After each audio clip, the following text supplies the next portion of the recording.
Hello everyone, આજનો video રનિંગનું timing કેવી રીતે ઘટાડવું એના માટેનું સ્પીડ વર્કઆઉટ શેડ્યુલ આપણે જોઈશું. ઓકે, તો આ વર્કઆઉટ એના માટે છે કે જે લોકો ઓલરેડી 5 કિલોમીટર દોડી તો શકે છે પણ ટાઈમિંગ નથી આવતું, તો એમનું શેડ્યુલ જોઈએ. ચાલો, તો સૌપ્રથમ તો તમારે 3 થી 4 રાઉન્ડ સ્લો રનિંગ કરવાના છે. 400 મીટરના વોર્મઅપ રાઉન્ડ 3 થી 4 રાઉન્ડ સ્લો રનિંગ કર્યા પછી તમારે આ પ્રમાણે સ્પીડ વર્કઆઉટ શેડ્યુલ ફોલો કરવાનું રહેશે. તો આમાં સૌપ્રથમ તમારે 200 મીટરની સ્પ્રિન્ટ મારવાની છે, બરાબર. પછી 2 થી 3 મિનિટ બ્રેક લેવાનો છે. પછી બીજી 400 મીટરની સ્પ્રિન્ટ મારવાની છે. પછી પાછો 2 થી 3 મિનિટનો બ્રેક લેવાનો છે. અને પછી તમારે 800 મીટરનું ફાસ્ટ રનિંગ કરવાનું છે. પછી વચ્ચે બ્રેક લેવાનો છે. એ રીતે 1000 મીટર ફાસ્ટ રનિંગ કરવાનું છે. પછી બ્રેક લેવાનો છે. પછી નેક્સ્ટ 1600 મીટરનું ફાસ્ટ રનિંગ કરવાનું છે. પછી બ્રેક લેવાનો છે 2 to 3 મિનિટ. પછી 1000 મીટરનું ઘટાડતા જવાનું છે, 1000નો, પછી 800નો ફાસ્ટ, પછી 400 મીટરની સ્પ્રિન્ટ ને પછી 200 મીટરની સ્પ્રિન્ટ. આ રીતે ટોટલ 9 સેટ થશે.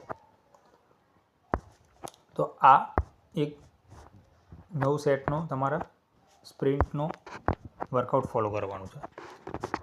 આ વર્કઆઉટ તમે વીકમાં 2 વાર ફોલો કરશો તો તમારું ટાઈમિંગ ચોક્કસ ઘટશે. હવે બની શકે કે તમારે 800 મીટરથી ઉપર જ્યારે તમે દોડો તો તમને થોડું કાઠું લાગશે કે 1000 મીટર નથી દોડાતું, 1600 મીટર પણ નથી દોડાતું. આ બંને વસ્તુ થોડી કાઠી લાગશે. જો એવું થાય તો યાદ રાખો કે તમારે 5 કિલોમીટર 25 મિનિટની અંદર લાવવાનું છે. ખાલી તમારે 22 મિનિટ કે 20 મિનિટ કરવાની જરૂર નથી. કારણ કે પહેલાં જે એક્ઝામ લેતા હતા શરૂઆતમાં, આ ગયા વખતની ભરતીમાંથી ટાઈમિંગ ખાલી ક્વોલિફાય માટેનું 25 મિનિટ કરી દીધું છે. એ પહેલાં તમને માર્ક મળતા હતા કે 25 મિનિટમાં આટલા માર્ક્સ, પછી એનાથી ઓછામાં દોડો 24માં તો આટલા માર્ક્સ. એ રીતે ઓછા ટાઈમમાં દોડો તો વધુ માર્ક્સ મળતા હતા.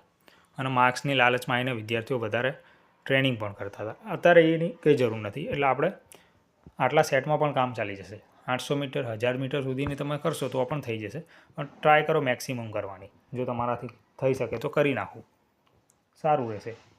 ઓકે, અને ના થાય તો ટેન્શન લેવાની કોઈ જરૂર નથી. 400થી 800ના કન્ટિન્યુ તમે રેગ્યુલર ફોલો કરશો તો પણ થશે. મેક્સિમમ 1000 સુધીનો ટ્રાય કરો.